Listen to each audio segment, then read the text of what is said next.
ایک شخص آتا ہے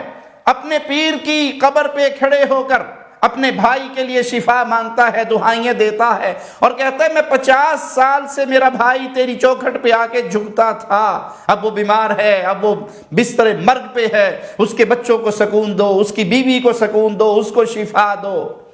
مجھ پر رحم فرمائے، میرے بھائی ہے، میرا دل بڑا ہوا ہے، ان کو کرم کر دے، ان کو شفا دے دے، ان کو تندرستی دے دے، ان کے بچے بڑے پریشان ہیں، ان کے گھر والے بڑے پریشان ہیں۔ 50 سال تک سرکار آپ کی چوک کو چومتا رہا، آپ کے دربار کی دیواروں کو چومتا رہا۔ مولا سرکار رحم فرمائے، سرکار ہماری چادر پر رحم فرمائے۔ میں آپ سے درخواست کرتا ہوں، میں آپ کے دربار کا مراتی ہوں، میں آپ کے دربار کا کتا ہوں، مجھ پر مجھے میری دعاؤں کو قبول فرما دے۔ میں دل کی گہرائیوں سے وہی چادر کے لیے دعا کرتا ہوں، رحم فرمائے،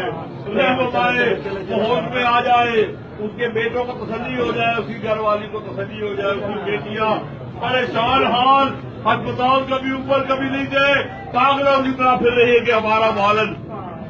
کو تسلی ہو جائے۔ سرکار آپ کی چوکٹ کو چومنے والا ہے، 50 سال تک تو یہاں پر آتا رہا ہے، آپ خاندی کی محفل جماتا رہا ہے۔ سرکار رحم فرمائے، صدقہ حسن حسین کا، صدقہ فاطمہ کی دوڑا رضی اللہ تعالیٰ عنہ رحم فرمائے۔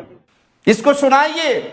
اور ان سے پہلے ان مولویوں کو سنائیے جنہوں نے ان لوگوں کو گمراہ کر کے مردوں کی عبادت کی طرف موڑ دیا ہے کہ رسول اللہ صلی اللہ علیہ وسلم فرما رہے من مات وہو یدعو من دون اللہ ندا دخل النار۔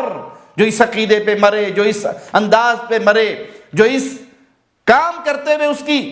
زندگی ختم ہو، اس کی سوچ، اس کی فکر، اس کا عقیدہ، اس کی زندگی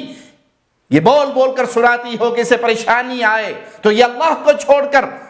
مردوں کی ڈھیریوں پہ گرنے والا تھا، یہ انسان جہنم کا ایندھن بننے والا ہے۔ تو پیارے بھائی، دعا عبادت ہے، دعا